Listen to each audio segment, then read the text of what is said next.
Mobile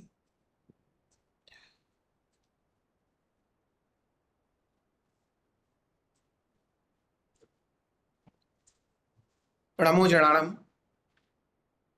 आज online career counselling जो कि श्री दिगंबर जैन गोलापुर समाज के तत्वावधान में एवं गोलापुर कल्याण ग्रुप की ओर से आयोजित है। आप सभी सम्मानित महानुभावों का हार्दिक स्वागत अभिनंदन है। जैसा कि आप सभी जानते हैं, ये समस्याएं जो व्यवहारिक हैं, समसामयिक हैं, उन सभी से हम गुजर रहे हैं और यदि समय पर उनका सही समाधान प्राप्त कर लेते हैं तो हम वास्तविक लक्ष्य को भी प्राप्त होते हैं। और यदि हमें सही मार्गदर्शन या सही चुनाव करने में कोई दिशा निर्देशन प्राप्त ना हो तो हम सफलताओं को अर्जित करने में नाकामयाब भी होते हैं, पीछे भी रह जाते हैं या वे उपलब्धियां हमें विलंब से भी प्राप्त होती हैं।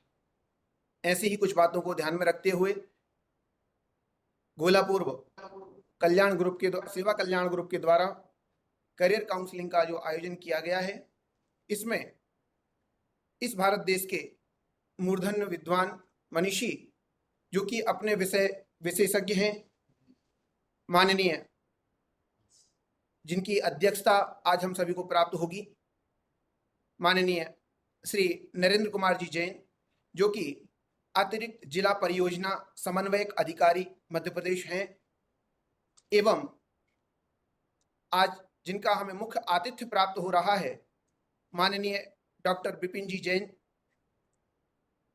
जो कि सीईओ हैं Yamuna expressway industrial development authority के।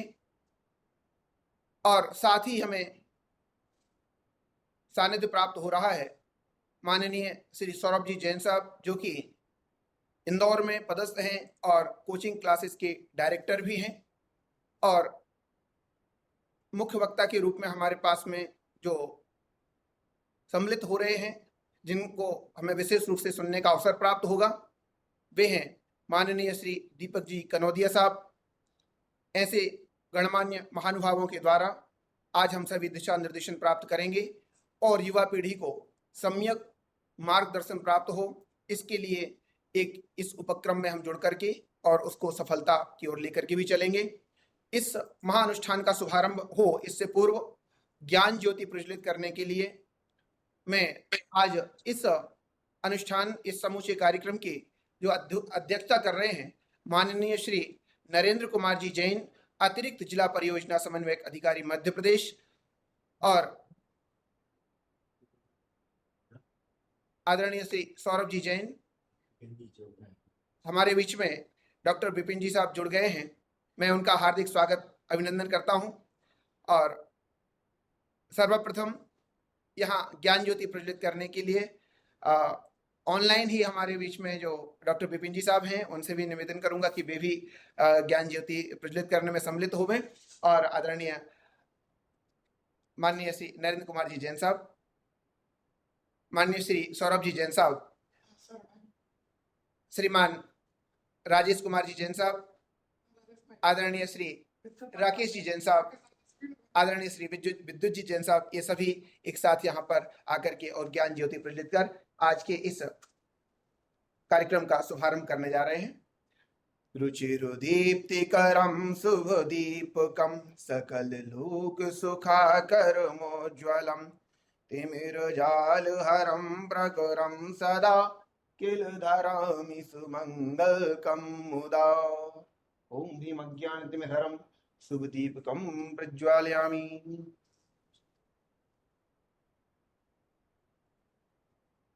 बोलिए वर्तमान शासन नायक भगवान महावीर स्वामी की जय। विश्व वंदनीय परम पूज्य 108 आचार्य श्री विद्यासागर जी महाराज की जय। परम पूज्य 108 आचार्य श्री समय सागर जी महाराज की जय।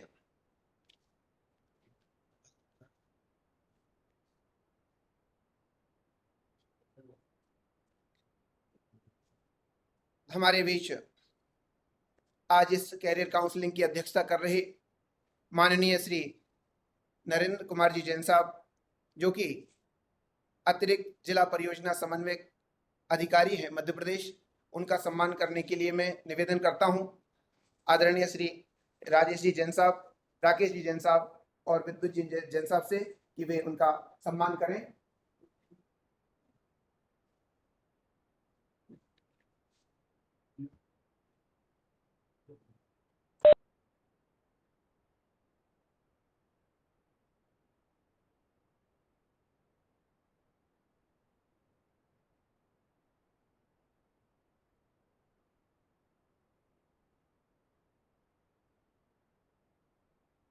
आदरणीय नरेंद्र जी साहब का सम्मान कर रहे हैं माननीय श्री राकेश जी जैन साहब, जो कि अर्पणा कॉन्वेंट स्कूल के निर्देशक हैं, और माल्यार्पण का सम्मान कर रहे हैं आदरणीय श्री राजेश जी जैन साहब, और श्रीफल भेंट करके सम्मान कर रहे हैं माननीय श्री विद्युत जी जैन साहब। और हमारे इस कार्य काउंसलिंग में जो मुख्य अतिथि के रूप में समागत हैं माननीय डॉक्टर विपिन जी जैन साहब, आपका हम स्वागत सम्मान करते हैं, और समूची गोलापुर सेवा कल्याण ग्रुप आपका हार्दिक स्वागत अभिनंदन करता है।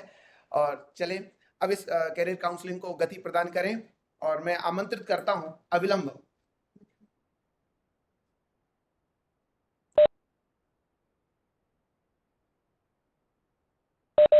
हमारे इस कैरियर काउंसलिंग को गति प्रदान करते हुए अब मैं ससम्मान ये माइक प्रदान करता हूं माननीय डॉक्टर विपिन जी साहब के लिए, कि वे समागत सभी युवा वर्ग के लिए मार्गदर्शन एवं दिशा निर्देशन देकर के और उन्हें सहयोग प्रदान करें अपने उज्जवल भविष्य के निर्माण में।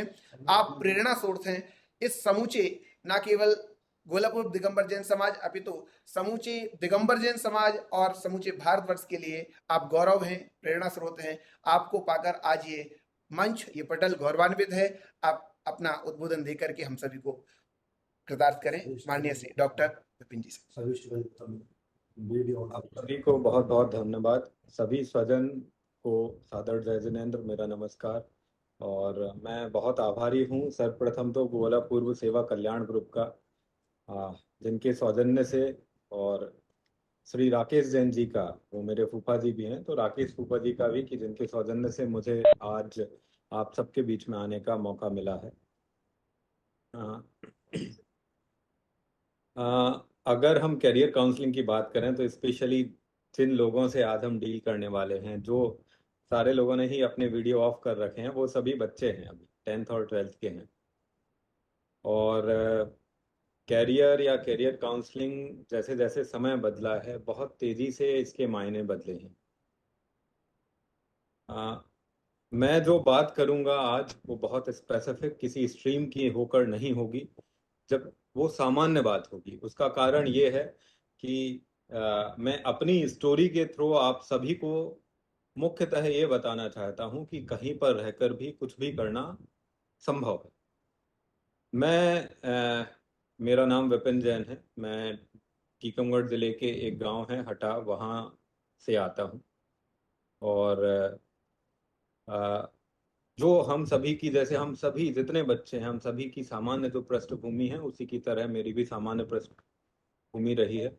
उसके पश्चात मैंने 12वीं नवोदय विद्यालय से की। उसके बाद इंदौर में एमजीएम मेडिकल कॉलेज से मैंने एमबीबीएस किया। और एमबीबीएस के दौरान फिर मैंने सिविल सर्विसेज का देने का सोचा। 10वीं और 12वीं में जब हम रहते हैं तो ये बड़ी ही असमंजस की स्थिति होती है। जो बच्चे 10वीं में होंगे उनके लिए थोड़ा और ज़्यादा असमंजस होता है कि हम कौन सी स्ट्रीम लें, क्या करें। तो कहीं ना कहीं मुझे अपनी, क्योंकि मैं आप सभी से रिलेट कर पाता हूँ, आप ही की तरह मैं भी सामान्य पृष्ठभूमि से हूँ, आप ही की तरह मैंने भी नॉर्मल गांव के प्राइमरी स्कूल से अपनी प्राइमरी शिक्षा ली, फिर नवोदय विद्यालय गया। तो मुझे कहीं ना कहीं यह महसूस होता है कि ये जो मेजर डिसीजन मेकिंग होती है 10वीं के बाद की, उसमें जो सामान्य रूप से मुझे ऐसा लगता है कि हम सभी लोग इस चीज में बहुत अधिक फंस जाते हैं कि किस चीज में कितना स्कोप है। और उसमें बहुत अधिक हम उन लोगों पर रिलाय करने लगते हैं जो गिने चुने लोग हैं, जो हमारे आसपास हैं, कि उन भैया ने ऐसा किया था, उन दीदी ने ऐसा किया था। रिश्तेदारियों में ऐसा कुछ हुआ था, तो अकॉर्डिंगली भी हम उसी तरीके से एक्ट करते हैं। तो पहला तो मेरा उस 10वीं 12वीं के एज ग्रुप को मेरा एक मैं ये कहूँगा एक रिक्वेस्ट है, या जो भी कहें, कि अब ग्रेजुअली समय बदला है। आपके पास इंटरनेट के माध्यम से एक अच्छा फोरम है जहाँ पे आप अच्छे से पता कर सकते हैं कि क्या करियर चॉइसेस हैं, क्या हैं। बट मोर इम्पोर्टेंटली आपको कहीं ना कहीं यह समझ में होना चाहिए कि आपको क्या पसंद है, क्या ठीक लगता है। पीयर प्रेशर में या लोगों के कहने पर ना तो हमें कोई सब्जेक्ट लेना चाहिए और ना ही अपना कैरियर पाथ डिसाइड करना चाहिए। तो पहला और फॉरमोस्ट तो यही है कि अगर आप 10वीं में हैं तो किसी भी तरीके के प्रेशर में ना आए, और अपनी पसंद पे और एक इन्फॉर्म्ड डिसीजन लें। अच्छी बात यह है कि आजकल के बच्चों के पास या हम सभी के पास में अब वो फैसिलिटीज है जहाँ पे हमारे पास इंफॉर्मेशन अवेलेबल है, तो हम इन्फॉर्म्ड डिसीजन लें। दूसरी बात आती है 12वीं में। सामान्य रूप से 12वीं के बाद, स्पेशली जो 12वीं में बच्चे होंगे, वो इस बात पर उन्मुख हो जाते हैं कि आगे क्या करना है, आगे क्या बनेगा। तो उनसे मेरा ये रिक्वेस्ट रहेगा कि आपका first and foremost goal shall be, जो आपका पहला लक्ष्य होना चाहिए, वो है अच्छे कॉलेज में जाना। अच्छा कॉलेज, चाहे वो इंजीनियरिंग का हो, चाहे मेडिकल का हो, चाहे आर्ट्स का हो, चाहे कॉमर्स का हो, लेकिन अच्छे कॉलेज में जाना पहला ध्येय होना चाहिए। चाहे वो सीयूईटी के थ्रू जाएं, चाहे नीट के थ्रू जाएं, चाहे जेईई के थ्रू जाएं, किसी भी तरीके से जाएं। कॉलेज के साल सबसे ज्यादा आपके फॉर्मेटिव ईयर्स होंगे, जहां पर आप एक्चुअली आपका कहते हैं ना वर्ल्ड व्यू बनना, कि आप दुनिया को देखते क्या है, वो नजरिया हमारा जो लिमिटेड होता है वो कॉलेज में खुलता है। तो 12वीं में हमें अपने आप को इस बात पर लिमिट करना चाहिए कि हम अच्छे कॉलेज में जा पाएं। प्रोफेशनल एग्जाम को दे रहे हैं तो प्रोफेशनल कॉलेज में, प्रोफेशनल को नहीं दे रहे हैं तो नॉर्मल कॉलेज में, क्योंकि even in case of normal college आपको सीयूईटी पास करना है, तो उस पर आप फोकस्ड रहें। 10वीं 12वीं के मेरे कंफ्यूजन से कुछ मैं बताना चाह रहा था। तीसरी और महत्वपूर्ण चीज है वो ये है कि अपने आप को इस पूरी प्रोसेस में कहीं भी लिमिट नहीं करना है। मैंने देखा है कि शुरू में ही बच्चे सोच लेते हैं कि अरे मैं तो गांव का हूँ, मैं क्या कर पाऊंगा, मैं तो जानता ही नहीं हूँ। ये बच्चा जो सामने वाला है तो डीपीएस से पढ़ के आया है, मैं तो प्राइमरी स्कूल से पढ़ के आया हूँ, या हाई स्कूल से पढ़ा है, या हायर सेकेंडरी स्कूल से पढ़ा है। तो अपने आप को लिमिट नहीं करना है। हम अपने आप, आपकी लिमिट आप खुद हैं। अगर मैं अपनी खुद की जर्नी देखूं तो मैं सामान्य प्राइमरी स्कूल में पढ़ा हूं, फिर मैं गवर्नमेंट सिस्टम में ही लगातार पढ़ा हूं, including the government medical college. उसके पश्चात फिर मैं आईपीएस में रहा बिहार कार्डर में, अभी वर्तमान में आईएएस में हूँ यूपी कार्डर में। बट कहीं ना कहीं ये बात बहुत ही सिंपल है कि हमें अपने आप को लिमिट नहीं करना है। आप में से हर किसी के अंदर पोटेंशियल है कि वो सब कुछ कर सकते हैं, जो भी करना चाहे। आप में से हर कोई कोई बच्चा हो सकता है बहुत अच्छा स्क्रिप्ट राइटर बन जाए। मेरे ही गांव के बगल का एक बच्चा है, वो उसने इंजीनियरिंग की, बट उसको फिल्में पसंद थी, और वो अब बहुत ही अच्छा डायरेक्टर है। एमटीवी रोडीज जो है, वो बच्चा भी जैन ही है, और मुझसे करीब 5 साल छोटा है। तो इंजीनियरिंग करते हुए एक गांव के बच्चे को, वो भी बुंदेलखंड के गांव के बच्चे को, कौन सोच सकता है कि वो फिल्म का को डायरेक्ट करेगा। बट उसका मन था, उसने किया। मैं कहीं पर पोस्टेड था, और मैं एक इंटरनेशनल फिल्म फेस्टिवल करा रहा था, तो वो मेरे साथ आया कि भैया हमें भी देखना कि होत कैसे हैं। और पहली बार वो बड़े बड़े लोगों से मिला, वो बड़े बड़े जो अदूर गोपाल कृष्णन जैसे बड़े बड़े डायरेक्टर से मिला। और अब मुझे बड़ा संतोष होता है कि वहां रहकर भी उसने अपने आप का विजन बड़ा रखा, अपने आप को लिमिट नहीं होने दिया कि फिल्म इंडस्ट्री में तो मैं जा ही नहीं सकता। तो इंजीनियरिंग के बाद वो गया और अब एक बहुत अच्छा डायरेक्टर है। इसी प्रकार से अपने आप को लिमिट नहीं करना है। मैं भी एमबीबीएस कर रहा था, और एमबीबीएस के तीसरे चौथे साल में मुझे ये रियलाइज हुआ कि कहीं ना कहीं मैं क्लिनिशियन से ज़्यादा इंटरेस्टेड हूँ कि मैं सोशली एडमिनिस्ट्रेटिवली ज़्यादा कंट्रीब्यूट कर पाऊँ। मुझे लगता था कि मैं बाबा आमटे या प्रकाश आमटे की तरह कोई डॉक्टरी के बाद आश्रम बनाऊंगा।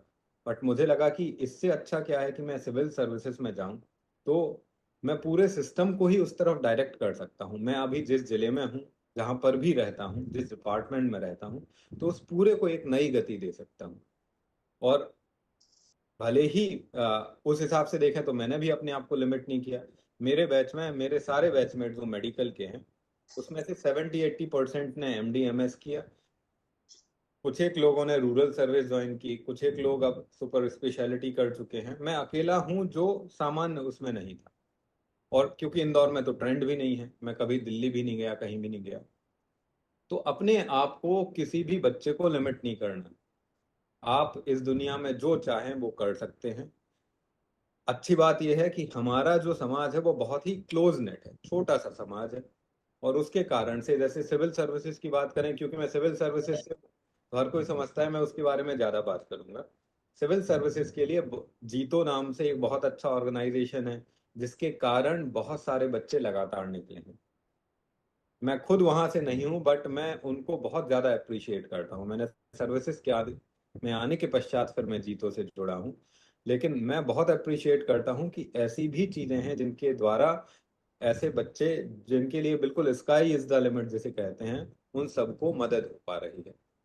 तो अगर ब्रीफ में कहें तो अपने आप को कभी लिमिट नहीं करना है। आप सभी बच्चे 10वीं 12वीं के जहां पर भी हैं, जैसे भी हैं, आप हर चीज के लिए कैपेबल हैं। पूरी इंफॉर्मेशन आपके हाथ में है। सबसे अच्छी बात, आपके सामने फोन है, आपके सामने टैबलेट है, कंप्यूटर है। तो आप इन्फॉर्म्ड डिसीजन जब लेना चाहेंगे तो पूरी इंफॉर्मेशन आपके पास में ऑलरेडी उपलब्ध है। इन्फॉर्म्ड डिसीजन अर्थात कि आपने सारे गुणा भाग करके एक सोच समझ के फिर कोई डिसीजन लिया है। तो आप हर तरीके से इस समय में आप सही जगह पर हैं। आपके लिए पूरा आसमान खुला हुआ है। और अगर आप में obviously apart from the technology आप में धैर्य भी है कि आप मेहनत कर सकते हैं, और आप अपने लिए ईमानदार हैं। मैं तो ये भी कहता हूँ कि आप बहुत अच्छे इंसान हैं या बहुत अच्छे ह्यूमन बीइंग हैं। तो इस दुनिया की कोई ताकत ऐसी नहीं है जो आपकी सफलता को रोक पाए। तो मेरा आप सभी से यही अनुरोध है कि अपने आप अपना दिल दिमाग खुला रखें, पूरे इंफॉर्मेशन के साथ डिसीजन लें। और इस पूरी प्रोसेस में आप में से किसी को कोई कंफ्यूजन हो और उसके लिए अगर हम लोग कहीं पर भी काम आ सकते हो, तो हम लोग हमेशा तैयार हैं, आपके साथ खड़े रहेंगे। आप सभी बच्चों को मेरी बहुत बहुत बधाई है। आपके आने वाले फ्यूचर के लिए मेरी शुभकामनाएं हैं कि आप बहुत अच्छा करें। और मैं तो ये कहूंगा कि ना केवल पढ़ाई की फील्ड में, आप जिस फील्ड में भी चाहें, जैसे मैंने फिल्म का एग्जांपल इसे ले दिया कि किसी चीज की कोई लिमिट नहीं होती। आप जहां जो करना चाहें वहां सबसे बेहतर करें और बेहतरीन बने। आप सबको मेरी बहुत बहुत शुभकामनाएं। जय जिनेन्द्र। बहुत बहुत धन्यवाद आदरणीय विपिन जी साहब। अ, ये निश्चित है कि जिन जिन ने भी आपको सुना है वे अपने जीवन में अमल करेंगे और आपके द्वारा दिए गए दिशा निर्देशन को वो अपने जीवन में लाएंगे भी, अपनाएंगे भी और नियम से उच्च स्तर तक वो जाएंगे भी। क्योंकि जब भी कभी चर्चा की जाती है और जो एक आधार से जो चर्चा करते हैं, आधारभूत जो चर्चाएं होती हैं वो नियम से अपने लक्ष्य को प्राप्त करने में सहयोग प्रदान करती हैं। आपने जितनी भी बातें अभी कही हैं वो वास्तव में बहुत ही सारगर्भित थी और प्रत्येक चर्चा प्रत्येक व्यक्ति के लिए, प्रत्येक अभ्यर्थी के लिए लाभदायक है। तो आपने हमें समय आज का दिया है और आज जिस प्रकार से आपने बच्चों को दिशा निर्देशित किया है उससे नियम से बच्चे बहुत ही लाभान्वित हुए हैं। बहुत बहुत धन्यवाद पुनः पुनः। और आप हमारे समूचे सेशन में जुड़े हुए हैं और आगे जिसको भी जैसी भी शंका या किसी प्रकार का दिशा निर्देशन यदि चाहिए तो वो हम जैसे ही पोर्टल ओपन करेंगे उस समय हम पुनः आपके पास आवेंगे। और हमारे बीच में आदरणीय सौरभ जी जैन साहब जो कि इंदौर में ही कोचिंग इंस्टीट्यूट डायरेक्टर हैं और ये बहुत ही निकटतम संबंध रखते हैं 10th और 12th क्लास के बच्चों से। क्योंकि 10th क्लास के बाद भी कोचिंग की आवश्यकता होती है और 12th के बाद भी कोचिंग की आवश्यकता होती है, क्योंकि ये दोनों ही मोड़ ऐसे हैं जहां जीवन के लक्ष्य को निर्धारित करने के लिए व्यक्ति लालायत होता है। तो ऐसे सीधे लक्ष्य से जुड़े हुए आदरणीय सौरभ जी जैन साहब, ये मंच अब मैं उनको देता हूं, वे अपनी बात आपके सामने रखेंगे। आदरणीय सौरभ जी। जी।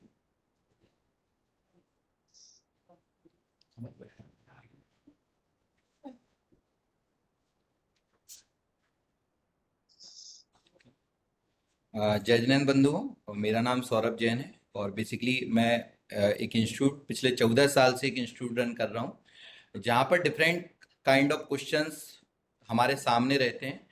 बच्चों की बहुत सारी क्यूरीज होती हैं जिनको हम दिन प्रतिदिन सॉल्व करते हैं। सबसे बड़ी जो प्रॉब्लम्स होती है वो ये होती है कि लाइक ये चीज़ आप भी समझते हैं कि एक बच्चा जिसको अभी दुनियादारी उसने नहीं देखी है, पूरा संसार नहीं देखा है, तो वो जो अपने आसपास का वातावरण है उसी को लेकर ही डिसीजन लेता है।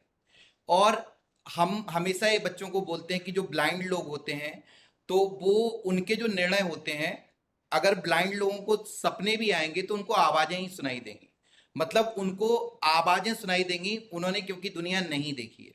तो बेसिकली कई बार बच्चा जो है ना वो एक निर्धारित डिसीजन लेता है क्यों, जो उसके परिवेश में आसपास उसके फ्रेंड्स हैं, उनके जो ब्रदर हैं, भाई बहन हैं, या फिर जो पड़ोसी हैं, उनके द्वारा दी गया जो उन्होंने जो डिग्री की है या फिर उन्होंने जो ज्ञान अर्जित किया है उसी के आधार पे बच्चा निर्णय लेता है। तो सबसे पहले जरूरत है, जब भी आप 10th क्लास में 12th क्लास में प्रोफेशनल काउंसलर से मिलिए, उनसे पूरी स्ट्रीम के बारे में जानिए, देन आप डिसीजन लीजिए कि आपको क्या बेहतर रहेगा क्या नहीं रहेगा। मैं वन बाय वन करके तीनों स्ट्रीम के बारे में बात करूंगा, चारों स्ट्रीम के बारे में बात करूंगा जो मुख्यतः स्ट्रीम बच्चे 10th के बाद चूज करते हैं। सबसे पहले मैं स्टार्टिंग करता हूं एक स्ट्रीम जिसका नाम है PCM, physics chemistry math. PCM लेने वाले ज्यादातर बच्चे या तो इंजीनियरिंग सेगमेंट में जाना प्रेफर करते हैं या फिर डिफेंस में जाना प्रेफर करते हैं। आज मैं इंजीनियरिंग की बात करूं तो इंडिया में जो टॉप मोस्ट एग्जाम है जिसके लिए बच्चे प्रेफर करते हैं वो है जेई मेन और जेई एडवांस। जेई मेन की एग्जाम की अगर बात करें तो ऑल ओवर इंडिया में जिसके थ्रू सेंट्रल गवर्नमेंट के 118 कॉलेज हैं, जिसमें 23 आईआईटी जाते हैं, इंडियन इंस्टीट्यूट ऑफ टेक्नोलॉजी, जिनके बारे में आप लोग अवगत हैं। अगर कोई बच्चा सपना देख रहा है तो आईआईटी मुंबई, और आईआईटी मुंबई के साथ CS branch computer science 120 seats यहाँ पर अवेलेबल हैं कंप्यूटर साइंस में आईआईटी मुंबई में। इसके बाद बारी बारी बात करें तो आईआईटीज के टोटल 23 कॉलेज हैं जिनकी रैंकिंग आप गूगल करेंगे आपको मिल भी जाएगी। सेकेंडरी जो कॉलेज आते हैं वो है national institute of technology, national institute of technology NIT. NIT जो कॉलेज है उनकी 31 टोटल संख्या है। एंड एनआईटी के बाद ट्रिपल आईटी जाते हैं, ट्रिपल आईटी जो कॉलेज है उनकी 26 संख्या है। इसके अलावा GFTI government funded technical institution जिनकी 38 संख्या है, और एक कॉलेज है आईआईईएसटी सिरपुर जो कि महाराष्ट्र में है। टोटल मिला के 118 कॉलेज हैं जो सेंट्रल गवर्नमेंट फंडेड है। बट अगर कोई बच्चा जेई की प्रिपरेशन कर रहा है और लेट से उसका स्कोर डाउन आता है, कभी भी मत ये सोचिए कि अगर आईआईटी की तैयारी की है और उसमें स्कोर डाउन आ रहा है तो इन दैट केस क्या होगा। आईआईटी अकेले कॉलेज नहीं है, टोटल मिला के सेंट्रल गवर्नमेंट के भी 118 कॉलेज हैं। अपार्ट फ्रॉम दैट अगर किसी को सेंट्रल गवर्नमेंट का कॉलेज नहीं भी मिल पाता है due to lack of marks या फिर लैक ऑफ परसेंटाइल, तो भी जो कॉलेज अवेलेबल हैं वो स्टेट गवर्नमेंट के कॉलेज हैं। जैसे एमपी में बात करें तो एसजीएस आईटीएस कॉलेज है, ठीक है। यूपी में भी डिफरेंट काइंड ऑफ कॉलेज है जो स्टेट गवर्नमेंट के अंडर में आते हैं। एसजीएस एमपी की बात करूं तो SGS ITS, IET DAV, MITS Gwalior है, एसएटीआई विदिशा है, ऐसे there are so many college, ठीक है। सिमिलर अगर किसी को स्टेट गवर्नमेंट का कॉलेज भी नहीं मिल पाता रैंक वाइज, तो फिर प्राइवेट कॉलेज अवेलेबल है, जो बहुत सारे कॉलेज अवेलेबल है प्राइवेट के। आप देखेंगे तो मेडिकैप्स है, एक्रोपोलिस है, जिनकी अच्छी खासी रैंकिंग है और जो बच्चों ने यहाँ से स्टडी की है उनके अच्छे खासे प्लेसमेंट रहे हैं। क्योंकि बेसिकली हमें एक प्लेटफॉर्म चाहिए होता है, वो प्लेटफॉर्म एक कॉलेज हमें दे देते हैं। अभी विपिन भैया जी ने बताया आपको कि आप बेस्ट के लिए तैयार करिए, एक अच्छे कॉलेज की अच्छे कॉलेज में जाने की तैयारी करिए। दूसरा, मैं हमेशा एक चीज बच्चों को बोलता हूं कि जिंदगी के 2 पड़ाव आपको मिलेंगे। पहला पड़ाव क्या मिलेगा, एंट्रेंस एग्जाम।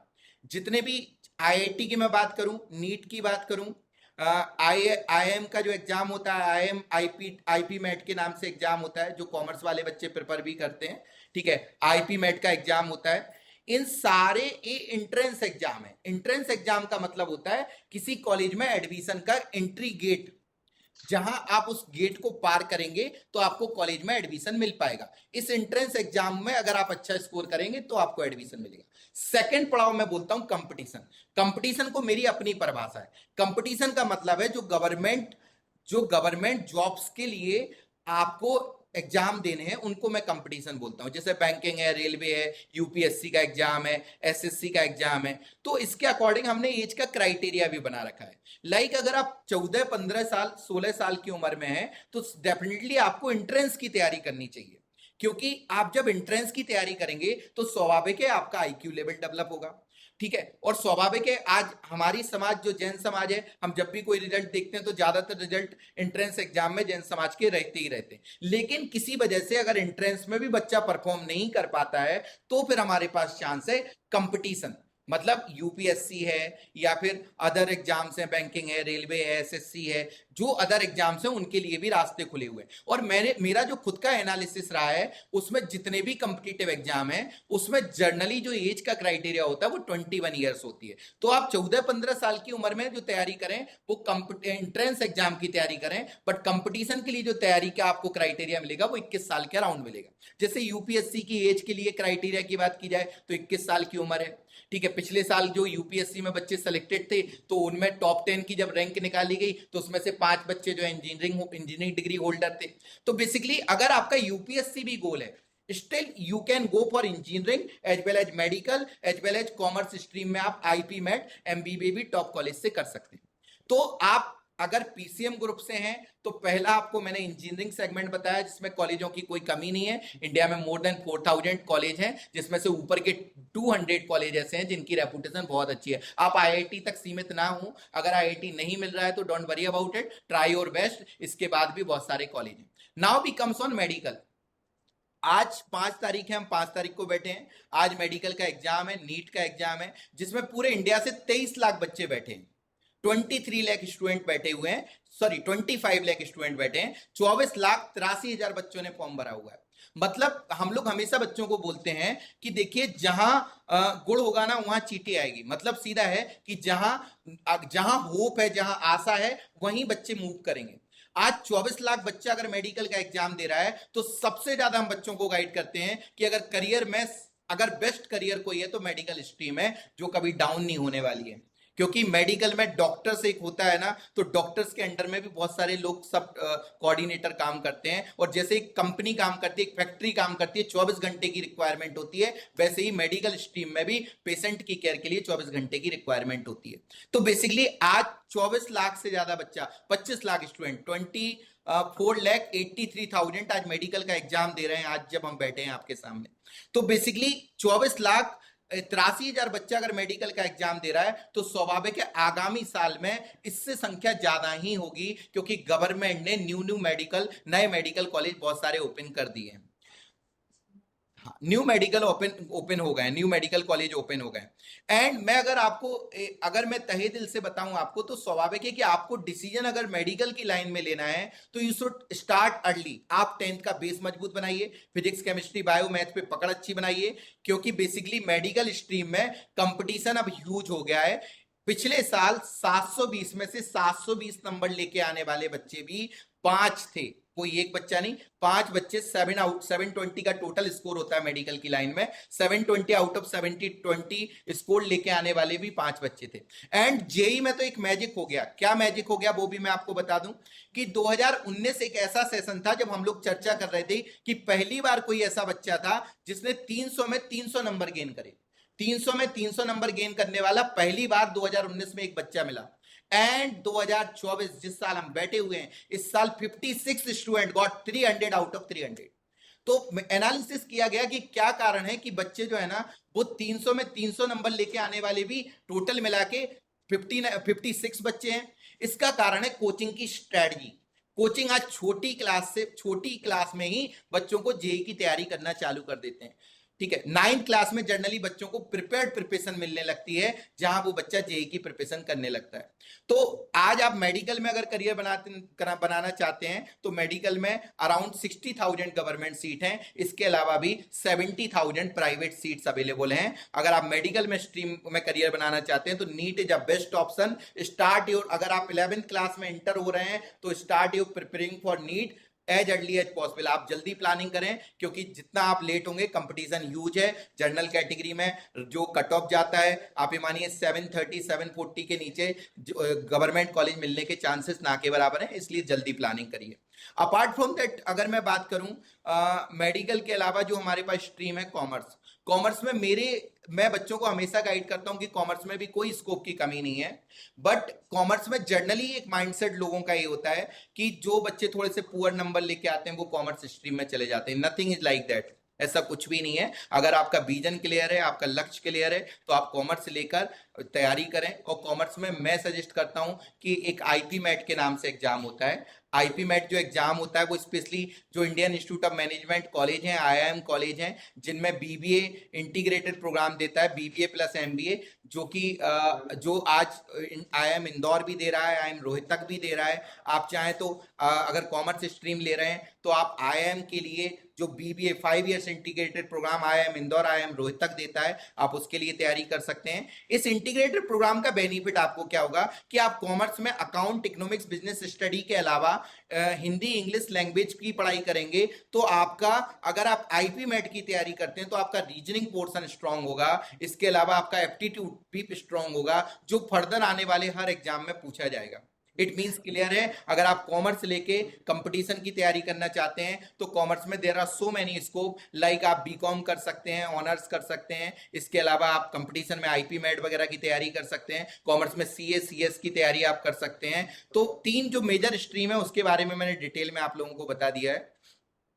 सेकेंडरी, अगर आप करियर बनाना चाहते हैं तो सबसे जो इंपॉर्टेंट है वो ये है कि आप कितना अर्ली डिसीजन लेते हैं। क्योंकि बेसिकली क्या होता है, चाइना आज वर्ल्ड वाइड अगर आप देखेंगे तो सबसे ज्यादा गोल्ड मेडल अगर ओलंपिक्स में किसी को मिलते हैं तो वो कंट्री है चाइना। उसका कारण क्या है, बच्चा छोटी उम्र में डिसीजन लेता है कि उसको लक्ष्य क्या है, उसका लक्ष्य का निर्धारण हो जाता है। यहाँ पेरेंट्स की रिस्पॉन्सिबिलिटी बहुत ज्यादा होती है। आप बच्चे का लक्ष्य शुरुआत में निर्धारित कर दीजिए तो स्वाभाविक है अगर बच्चे का लक्ष्य निर्धारित होगा तो वो उसी डायरेक्शन में अपनी पढ़ाई भी करेगा।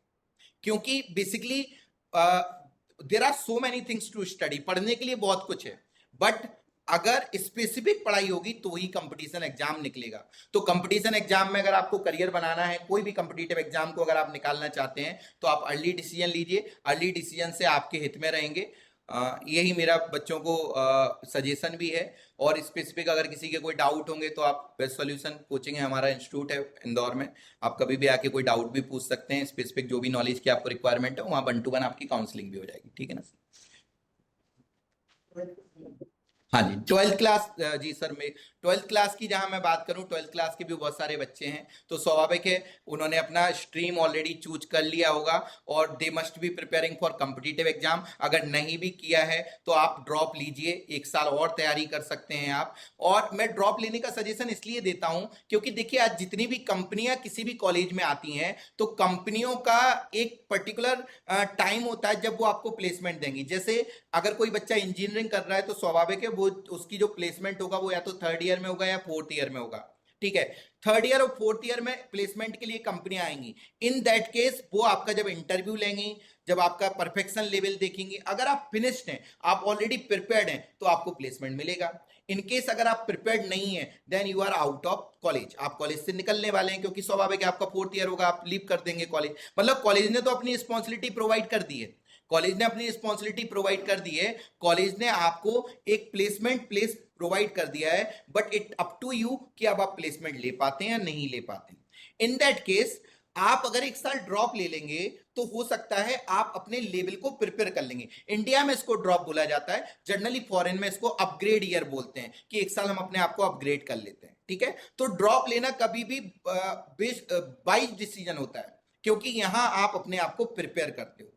ठीक है, आपने अपने आप को प्रिपेयर किया, आप 4th ईयर में गए, यू आर प्रिपेयर्ड नाउ, आप जो है ना वो इंटरव्यू निकाल पा रहे हैं, तो बेसिकली आपका प्लेसमेंट होगा। इस वजह से 12th वाले बच्चों को पहला मेरा सजेशन होता है कि आप ड्रॉप की तरफ बढ़िए, 1 साल और दीजिए, मेहनत से बिल्कुल डर नहीं लगना चाहिए, मेहनत करिए। और जो भी आप स्ट्रीम चूज करके बैठे, पीसीएम बैठ के, पीसीबी लिया है आपने, कॉमर्स लिया है, ह्यूमैनिटीज लिया है, तो आप वहां पर कंपटीशन में उतरिए।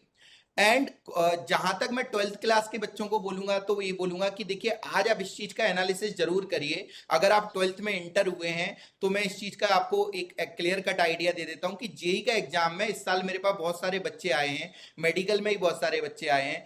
आप ये देखिए, आप कंपटीशन की तैयारी कर तो रहे हैं बट स्पेसिफिक कंपटीशन की तैयारी में जो क्राइटेरिया 12th को लेके है उसको आप ध्यान में रखिए। जनरली क्या होता है, अभी भी मेरे पास जो बच्चे हैं उनमें बहुत सारे बच्चे ऐसे आ जाते हैं जिन्होंने जेई की तैयारी की है but they got 74.8 percentage. Now they got only 1 marks, due to 1 marks उनका जो है ना वो कॉलेज का क्राइटेरिया से आउट हो गए हैं, वो कॉलेज क्राइटेरिया से आउट हो गए। तो बेसिकली इस कंडीशन में आपके पास एक ऑप्शन ही होता है कि आप अगर ड्रॉप लेने वाले हैं या फिर आपने माइंडसेट बनाया है तो यू कैन रिपीट आल्सो, आप 12th वापस से कर सकते हो, ये ऑप्शन अवेलेबल है। 12th क्लास में आप वापस से एक साल अपने अपग्रेड ईयर के रूप में आप 12th का भी फॉर्म भरिए जिससे आप 75 प्लस क्राइटेरिया अचीव कर पाए जेई वालों के लिए। मेडिकल के लिए जो क्राइटेरिया होता है वो 50% का होता है। तो मैं मेडिकल वालों को बोलता हूं अगर आप नीट निकालने के लिए प्रिपेयर कर रहे हैं तो स्वाभाविक है 50 तो आपका बन ही जाएगा, क्योंकि जनरल कैटेगरी 50% का क्राइटेरिया नीट में है, तो स्वाभाविक है नीट में 50% बच्चों के बन जाते हैं। तो स्पेसिफिक क्राइटेरिया ऑफ 12th आप हमेशा ध्यान में रखिए। इन केस अगर आप 12th में वो परसेंटेज गेन नहीं कर पाते हैं तो आपको कॉलेज में एडमिशन के डोर क्लोज होते हैं। कुछ पर्टिकुलर कॉलेज होते हैं जो एक्सेप्शंस होते हैं, जैसे IIIT हैदराबाद है जो 50% क्राइटेरिया 75 के क्राइटेरिया को मेंटेन नहीं करता है। आप अगर किसी बच्चे का 75 कट ऑफ नहीं क्लियर हुआ हो और अगर उसका जेई का एग्जाम निकल गया हो तो you can also visit IIIT Hyderabad particular website, और उसमें भी आपको IIIT हैदराबाद के बारे में अवेयरनेस मिल जाएगी कि 75 का क्राइटेरिया ने फिर भी एडमिशन। ऐसे बहुत सारे एक्सेप्शन भी हैं, अगर किसी का 75 नहीं रहा है तो दैट वॉन्ट बी इशू। ठीक है, सेकेंडरी 12th क्लास के बच्चों को हमेशा मैं बोलता हूं ये चीज कि देखिए बेसिकली स्ट्रीम आपकी फाइनल है तो अब आप डाइवर्ट होने का कोई सवाल ही नहीं होता। आपने जो स्ट्रीम डिसाइड कर रखी है, पीसीएम है, पीसीबी है, कॉमर्स है, आप जो करियर स्कोप देखिए उसी पर्टिकुलर डायरेक्शन में देखिए, क्योंकि अगर रिवर्ट आके आप डिसीजन लेंगे तो आपके लिए मोर चैलेंजिंग हो जाएगा। ठीक है, बेसिकली पीसीएम ग्रुप में ऐसा नहीं है कि अगर इंजीनियरिंग नहीं निकला या पीसीबी ग्रुप में मेडिकल नहीं निकला तो फाइनली करियर स्कोप फिनिश हो जाते हैं। ये सबसे टॉप स्कोप है, जो इंजीनियरिंग का है या फिर मेडिकल का जो स्कोप है ये सबसे टॉप पे आते हैं। इसके बाद अगर मैं बात करूं तो इंजीनियरिंग के अलावा जो स्कोप्स हैं वो आप केबीपीवाई किशोर वैज्ञानिक प्रोत्साहन योजना के नाम से गवर्नमेंट की स्कीम है, उसके थ्रू आप जो है ना वो कॉलेज में एडमिशन ले सकते हैं। IISc बेंगलोर जैसा कॉलेज है। अगर मैं मेडिकल की बात करूं तो मेडिकल में भी जो स्कोप है उसमें आप अगर बात करें तो बी फार्मा का स्कोप है, डी फार्मा स्कोप है। तो लोअर लेवल पे भी जाके आप BAMS कर सकते हैं, BHMS कर सकते हैं, BDS की भी प्लानिंग हो सकती है। तो करियर स्कोप में कोई कमी नहीं है, आप जो स्ट्रीम में है उसी स्ट्रीम में रहें, और कुछ लोअर लेवल पर भी आप प्लानिंग करेंगे तो भी बेहतर रहेगा। ठीक है सर, थैंक यू। जी बताइए।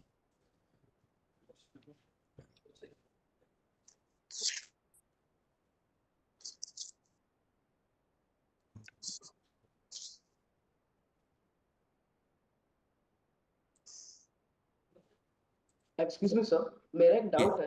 जी अगर मैं 11th क्लास में मैथमेटिक्स स्ट्रीम को ऑप्ट करता हूँ तो मेरे पास इंजीनियरिंग के अलावा और कौन कौन सी करियर फील्ड्स ओपन हो जाती हैं? राइट, देखिए बेटा, जैसा कि आपने बोला कि इनकेस अगर 11th क्लास में आप पीसीएम स्ट्रीम लेते हैं तो आपके पास करियर ऑप्शंस में क्या क्या अवेलेबल हैं, मैं आपको इसके बारे में। देखिए बेसिकली क्या होता है बेटा, जो पीसीएम ग्रुप के बच्चे जनरली हैं उनके लिए सबसे बेस्ट ऑप्शंस होता है इंजीनियरिंग। इसके बाद जो ऑप्शंस अवेलेबल हैं defence, NDA national defence academy. ठीक है, बेसिकली क्या होता है कि जब आप जेई की तैयारी करते हैं तो आपकी तैयारी एनडीए की भी ऑलरेडी होती है, क्योंकि एनडीए में जो 70% कैरिकुलम आता है वो 70% जो पोर्शन आता है वो मैथमेटिक्स का ही आता है। ठीक है, तो बेसिकली और जेई में जो मैथ पूछा जाता है वो अपग्रेड लेवल, हाई लेवल का पूछा जाता है। इट मीन्स अगर आपने जेई की सिस्टमेटिक वे में तैयारी करी है तो स्वाभाविक है आपका एनडीए का एग्जाम भी निकल जाएगा।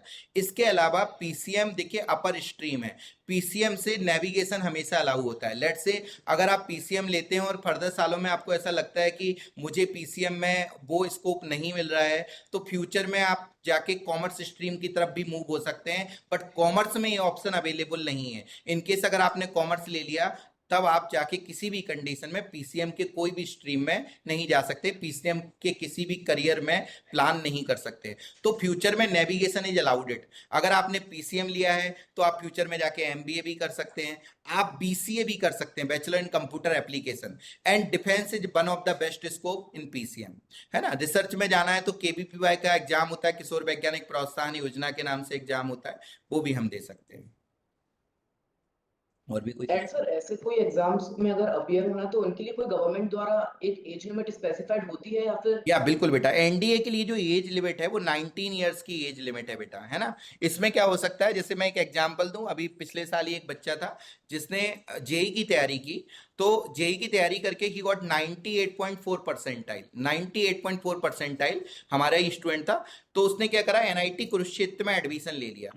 एंड एनआईटी कुरुक्षेत्र के बाद उसका जो अल्टीमेट गोल था वो डिफेंस था, उसको स्वाभाविक है उसको एनडीए निकालना था। तो उसने एनआईटी कुरुक्षेत्र में भी एक बार वापस से एनडीए का एग्जाम दिया। एंड एनडीए का एग्जाम जब दिया तो बेसिकली उसका एनडीए वापस निकल गया और उसने इंटरव्यू भी क्वालिफाई करा। नाउ वो है ना सेकंड ईयर में एनडीए में पढ़ रहा है।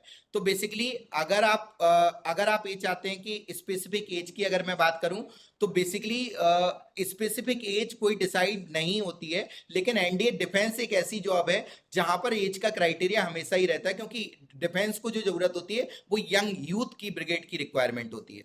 एंड पीसीएम हमेशा से सुप्रीम स्ट्रीम रही है। तो पीसीएम स्ट्रीम में हर साल, जैसे अगर मैं बात करूं आपको किरण बेदी के नाम से, किरण बेदी आईपीएस ऑफिसर नहीं है लेकिन उन्होंने आईआईटी से पास आउट किया है। अरविंद केजरीवाल है, वो he has been IITian actually, बाद में उन्होंने आईआरएस का एग्जाम निकाला। तो बेसिकली क्या होता है कि जब हम पीसीएम स्ट्रीम में जाते हैं ना तो फर्दर सालों में आपको स्कोप की कमी नहीं है, आप स्ट्रीम बदलते। मैं चेतन भगत की बात करता हूँ, चेतन भगत ने एक नॉवेल लिखा 5 पॉइंट समवन इन लाइफ, जो कि बहुत 3 इडियट मूवी के स्क्रिप्ट राइटर रहे हैं, आज नॉवलिस्ट हैं, but he has been earlier IITian. उन्होंने पहले आईआईटी से पढ़ाई करी है, उसके बाद जाके उन्होंने अपने लक्ष्य की तरफ उनको लेट से उनको समझ में आया कि यार नहीं, I can do better in novel line, मैं नॉवल लिखने में ज्यादा बेहतर हूं, तो उन्होंने उस पर्टिकुलर लाइन में जाना प्रेफर करा। तो पीसीएम एक ऐसी लाइन है कि दिरजा बिल दिरजा बे, जहां चाय होगी वहां राय मिलेगी आपको, ठीक है। तो पीसीएम लाइन अगर आप चूज कर रहे हैं तो डोंट वरी अबाउट इट। बस ये है कि पीसीएम में चूंकि जितने भी जो बच्चे हैं वो 90% स्कोरर, 80% स्कोरर, ज्यादातर बच्चे पीसीएम की तरफ मूव होते हैं, पीसीबी की तरफ मूव होते हैं। तो आप कोई भी अगर कॉम्पिटिटिव एग्जाम में उतरे तो फुल मेहनत और फुल एनर्जी के साथ उतरे, तब जाके पीसीएम ग्रुप में आपको सफलता मिलेगी बेटा। और कोई डाउट है बेटा? एनडीए और जेई में एक अच्छी परसेंटाइल स्कोर कर रहा हूं तो मेरे लिए क्या बेटर ऑप्शन होगा? सी देखिए, एनडीए इजा लेट से अगर एनडीए अगर आप निकालते हो तो NDA you got directly job, government job, ठीक है बेटा। और वो भी कोई छोटी जॉब नहीं है, अधिकारी की पोस्ट आपको मिलती है। तो आई विल बी प्रिफरिंग कि एनडीए अगर आप निकालते हो तो स्वाभाविक है एनडीए में जाना चाहिए, क्योंकि एनडीए में इंडिया भर में सीट्स की बहुत लिमिटेशन है, ठीक है। जबकि जेई की मैं बात करूं तो इंडिया में टोटल मिला के 118 कॉलेज हैं, 72,000 प्लस सीट हैं बेटा, 72,000 प्लस सीट हैं। तो स्वाभाविक है अगर आप एनडीए निकालते हो तो एनडीए मतलब डिफेंस, मतलब अधिकारी, ठीक है, तो वो आपको प्रिफर करना चाहिए इंस्टीड ऑफ गोइंग जेई। क्योंकि जेई का जो एग्जाम है वो हाँ आपको एक डिग्री तो मिलती है, इंजीनियरिंग की डिग्री तो मिलती है, बट कोई करियर स्पेसिफिक गवर्नमेंट जॉब नहीं मिलती है, या एक करियर जो रेपुटेड जॉब होती है वो उसके लिए वाइट कॉलर जिसको हम जॉब बोलते हैं, वो समवेयर और अदर आपको इमीडिएटली नहीं मिलती है। जॉब के लिए आपको एनडीए एंट्रेंस है, और सॉरी एनडीए जो है ना वो आपका ये है कि एंट्रेंस एग्जाम है, साथ में आपका कंपटीशन भी है। बट जेई आपका बेटा जो है ना ओनली एंट्रेंस एग्जाम है। एनडीए निकालना मतलब गवर्नमेंट जॉब की सियोरिटी, बट अगर जेई निकाला तो गवर्नमेंट जॉब नहीं, ओनली एंट्रेंस एग्जाम, ठीक है बेटा। ओके सर, जी, थैंक और कोई डाउट बेटा? जी नहीं सर। Excuse me sir. जी सर एमपी में एक सुपर 100 नाम से पेपर होता है सर, जी, तो उसके बारे में आप डिटेल्स दे सकते हैं सर? Super 100, yes sir. चलो मैं हमारे सर हैं आगे, जो सर बैठेंगे आपके सामने, तो सुपर 100 के बारे में बहुत डिटेल में आपसे चर्चा करेंगे, उसके बारे में बेटा आपको अच्छी खासी अवेयरनेस मिलेगी। इसके अलावा कोई 12th और 10th को लेके कोई डाउट हो तो पूछिए बेटा। सर ये 10th के लिए ही था।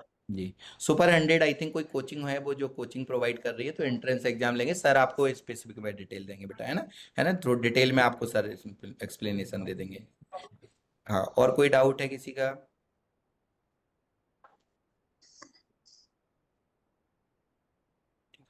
चलिए बेटा, थैंक यू बेटा, best of luck all of you.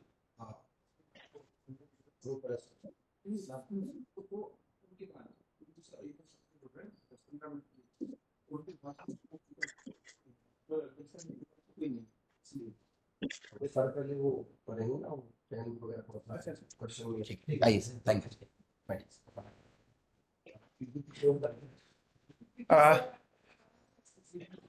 Saurabh ji, बहुत बहुत धन्यवाद। आपने बहुत ही अच्छे तरीके से 10th और 12th क्लास से संबंधित समस्याओं का समाधान भी आपने किया है और